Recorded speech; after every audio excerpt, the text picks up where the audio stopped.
कई दिनों से मैं इस बारे में आपसे गुफ्तगू कर रही हूँ कि टाइफॉइड के हवाले से एक कैंपेन चल रही है जिसमें तकरीबन 9 से 15 साल की उम्र के बच्चों को बिलखुसूस कहा जा रहा है कि इस कैंपेन का हिस्सा बने और 13 दिन के अंदर अंदर उनको टाइफॉइड का वैक्सीन लगवाया जाए। या आप प्राइवेटली भी कर सकते हैं, लेकिन हुकूमत की तरफ से यकीनन तमाम यूनियन कमेटीज़ को अफेक्टेड एरियाज़ में कहा गया है कि इस लाइफ थ्रेटनिंग बैक्टीरियल इन्फेक्शन को प्रिवेंट करने के लिए इसके लिए वैक्सीनेशन लगवाई जाए। आपको बताते चलें कि इसका जो हदफ है, अगर सिर्फ मैं सिंध में देखती हूँ तो तकरीबन 80 लाख बच्चों का रखा गया है और आपको जल्द अज जल्द कहा गया है कि आप ये वैक्सीनेशन लगवाएं। 13 मई से लेकर 25 मई तक ये 13 रोज़ा कैंपेन चलेगी कराची और हैदराबाद में। और ख़ास तौर पे इसमें जो ग्रेव कंसर्न को एक्सप्रेस किया गया है हमारे प्रोविंशियल हेल्थ मिनिस्ट्री की तरफ से, वो ये कि बहुत सारे केसेस रिपोर्ट हो रहे हैं। अच्छा जी, टाइफॉइड का जो मर्ज़ है या ये जो इन्फेक्शन है, ये क्यों होता है, ये जानलेवा किस तरह साबित हो सकता है, और ये आपको इन्फेक्टेड पानी या खाने के इस्तेमाल से होता है।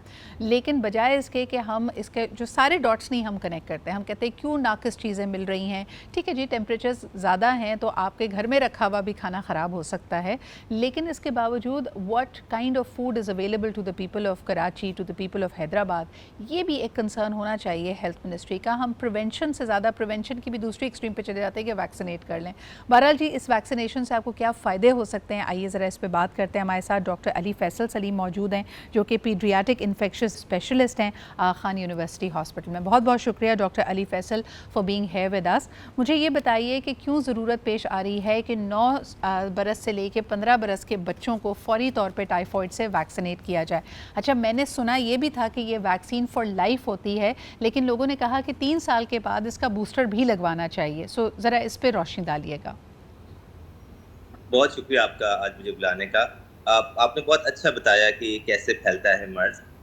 वैक्सीनेशन के जहाँ तक ताल्लुक है, सो गवर्नमेंट ऑफ पाकिस्तान या ईपीआई पाकिस्तान की तरफ से ये 9 मंथ पे एक टाइफॉइड कॉन्जुगेट वैक्सीन लगती है जो कि सारे बच्चों को फ्री ऑफ कॉस्ट है पाकिस्तान के अंदर। जी। ये इसका बूस्टर की इम्पोर्टेंस नहीं है, अभी तक कोई रिकमेंडेशन नहीं है, लेकिन हमें ये ज़रूर पता है कि हमारे जो बच्चे हैं और हमारा जो वैक्सीनेशन कवरेज है पाकिस्तान के अंदर, खासतौर पर अमूमन सिंध में, कराची, हैदराबाद के अंदर, तो बहुत ज़्यादा नहीं है।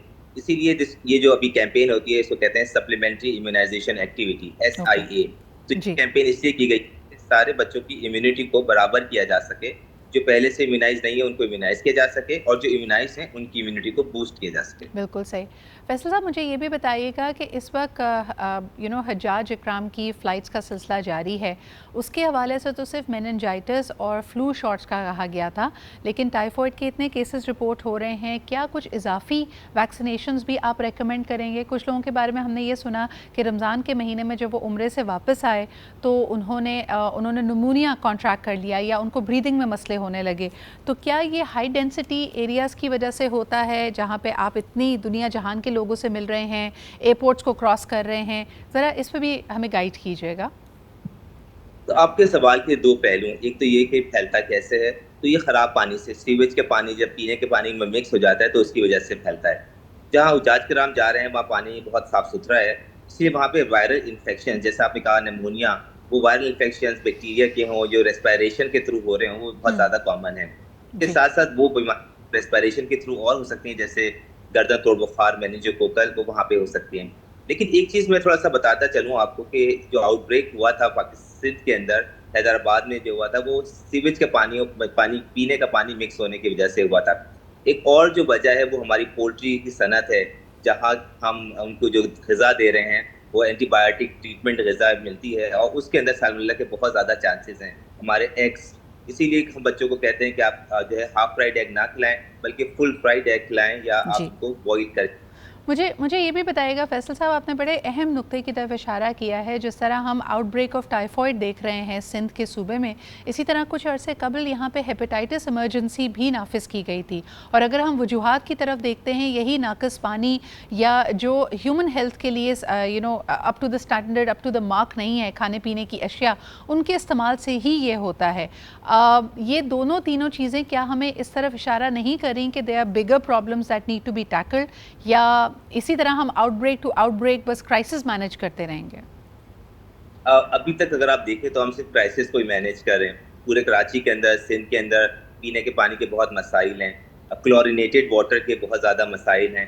और आपको पता है कि अभी निग्लेरिया का चांसेस हो जाएंगे, बारिश का वक्त आ जाएगा, जून जुलाई होगा, तो जो निग्लेरिया है उसके आउटब्रेक होने के बहुत चांस होते हैं। इसलिए पानी को, पीने के पानी को खास तौर पे क्लोरिनेटेड करना और क्लोरिनेटेड हाइड्रेटेड ट्रीटमेंट प्लांट्स का कराची के अंदर, सिंध के अंदर होना बहुत ज़्यादा ज़रूरी है, ताकि हम आउटब्रेक्स को और दूसरा अपनी कम्युनिटी को, अपने बच्चों को महफूज कर सकें। सही। फैसल साहब, मुझे बताएं कि घरेलू सार्फिन क्या कर सकते हैं? वो हद्दुल इम्कान कोशिश करते हैं बॉटल वाटर की, या जिनके पास बॉटल वाटर की सहूलत दस्तियाब नहीं है वो फिटकरी का इस्तेमाल करते हैं, अपने टैंक्स को साफ़ करते हैं, पानी को उबाल कर इस्तेमाल करते हैं। इसके अलावा वो क्या कर सकते हैं? तो जो हमारे ट्रेडिशनल मेथड्स हैं, जैसे लोग सल्फर डाल देते हैं, गंधक डाल देते हैं, या फिटकरी डाल देते हैं, एलम डाल देते हैं, तो वो कसाफतों को दूर करती है, वो मट्टी को दूर करती है, लेकिन वो जरासीम को नहीं मारती। सही। बड़े जरासीम मारने के लिए फिल्ट्रेशन की जाती है, लेकिन अगर बैक्टीरिया को, वायरसेस को ख़त्म करना है तो आपको पानी को गर्म करना पड़ेगा, बॉईल करना पड़ेगा और इस्तेमाल करना पड़ेगा। अच्छा, जैसे ही गर्मियाँ आती हैं फैसल साहब, हम ये भी देखते हैं कि बर्फ़ का इस्तेमाल बहुत ज़्यादा बढ़ जाता है, और यकीनन आम आदमी घर में अगर बर्फ़ नहीं जमा सकता तो वो ख़रीदता है बाहर से। This is also a big source of all these viruses and bacteria, क्योंकि हमें नहीं पता वो किस हालात में उसको जमाया गया है, वो कौन सा पानी का उसका सोर्स है, कच्चा पानी है, गंदा पानी है। क्या कहेंगे इस हवाले से? और बिलखुसूस हम हर ठेले पे, कार्ट पे, हॉकर्स के पास जो मुख्तलिफ शरबत के ठेले लगे हुए हैं, और वो यकीनन गर्मी में बहुत ज़्यादा चलते हैं, उसमें यही बर्फ़ और यही पानी का इस्तेमाल किया जा रहा है। अगर आप देखें, जिस आपने बहुत अच्छा इशारा किया आइस फैक्ट्रीज की तरफ से, तो आइस फैक्ट्रीज को रेगुलाइज करने के लिए गवर्नमेंट ऑफ पाकिस्तान को, गवर्नमेंट ऑफ सिंध को काम करने की ज़रूरत है। उनका पानी की सप्लाई को रेगुलाइज करने की ज़रूरत है। ना सिर्फ ये, बल्कि आप देखें पूरे शहर के अंदर इस वक्त जो गन्ने का रस है वो मिल रहा है, और उसमें वही बर्फ़ और वही पानी इस्तेमाल किया जा रहा है, और ये बिगेस्ट सोर्स है hepatitis A, hepatitis E, typhoid की और डायरिया, डिसेंट्री की, कराची में, सिंध के अंदर, और ख़ास तौर पे पूरे पाकिस्तान के अंदर। सही। तो आप हमारे देखने वालों को इस वक्त ये ज़रूर वार्न करना चाहेंगे कि जितनी ही गर्मी क्यों ना हो, अपनी पानी की बोतल कैरी करें, घर से अपना जो साफ़ पानी का सोर्स है उसको लेकर चलें। और ये जो बाहर आप हॉकर्स से इस तरह चीज़ों का इस्तेमाल करते हैं, यकीनन बहुत टेम्पटिंग लगता है गर्म वेदर में, लेकिन ये आपके लिए मुश्किलों का बायस भी बन सकता है। What about food sources? खाने के हवाले से आप क्या कहेंगे? उसमें भी अक्सर ये देखा गया है कि प्याज का इस्तेमाल या इस तरह की पेरिशेबल जो आइटम्स हैं, जो सख्त गर्मी में टेम्परेचर्स हाई हैं तो ख़राब भी हो सकते हैं, लेकिन लोग उसको इस्तेमाल कर रहे हैं और उसके बारे में ज़्यादा छानबीन नहीं करते हैं। तो जो फूड आइटम्स हैं, अगर वो कुक्ड हैं, गुड कुक्ड हैं, हॉट हैं, तो आप उनको इस्तेमाल कर सकते हैं। बैक्टीरिया हॉट के अंदर से यूजुअली ख़त्म हो जाते हैं। लेकिन ये जो ठंडा पानी आपने बताया, या आपने रायता बताया, या आप बताएं छोले की चाट मिल रही है, या ऐसे आइटम जो कि हमारे पास ठेलों के अंदर मिल रहे होते हैं, जिसके अंदर गर्मी का जो कॉन्सेप्ट है या वार्म का कॉन्सेप्ट है वो नहीं है, तो बहुत ज़्यादा चांसेस हैं कि ऐसे गैस्ट्रो के बैक्टीरिया, वायरसेस और डेसेंट्री, टाइफॉइड के बहुत ज़्यादा चांसेस हैं कम्युनिटी में हो सकते हैं। बिल्कुल। इसीलिए ऑफकोर्स पानी की बोतल को साथ लेके चलें, ना सिर्फ पानी की बोतल को, बल्कि अपने साथ कुछ खाने की चीज़ को भी साथ लेके चलें, क्योंकि आप तक भूख, बिराबाक की भूख जो है वो आपको इस काबिल कर सकती है कि आपको इन्फेक्शन कैच हो जाए। बिल्कुल। और ख़ास तौर पे आपकी मौजूदगी का फ़ायदा उठाते हुए जितने ऐसे हॉकर्स सेलर्स हैं, देखें आप यकीनन एक अपने हलाल रोज़ी कमाने के लिए मेहनत करके ये काम करते हैं, लेकिन थोड़ी सी जो आपकी एहतियात है, आप कभी नहीं चाहेंगे कि आपके जो कस्टमर्स हैं उनको कोई तकलीफ़ हो, या आपकी अनजानी गलती की वजह से उनको भारी नुकसान उठाना पड़े। तो एक दफ़ा फिर उनको भी कहना चाहेंगे कि आप प्लीज़ हाइजीन का ख्याल रखें, और ख़ास तौर पे अगर ग्लव्स का इस्तेमाल कर सकते हैं, जो इंग्रेडिएंट्स आप इस्तेमाल कर रहे हैं उसके अंदर आप इंसानी जानों से ना खेलें, थोड़ी सी आपकी एहतियात लोगों के लिए राहत का बायस बन सकती है।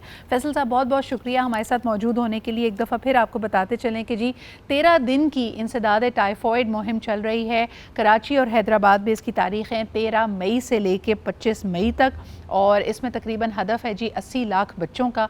जिस बच्चे की उम्र 9 बरस से लेकर 15 बरस की है उसको ज़रूर ये इंजेक्शन लगवाएं। आप प्राइवेटली भी लगवा सकते हैं। I was there at one of the hospitals the other day, और मैंने देखा कि बहुत रश है। पेरेंट्स अपनी ये ज़िम्मेदारी समझ के कर रहे हैं, और यकीनन बच्चों की मदाफ़ियत को, उनकी क़ुव्वत मदाफ़ियत को बढ़ाना एक अव्वलीन ज़िम्मेदारी बनती है केयर टेकर्स की।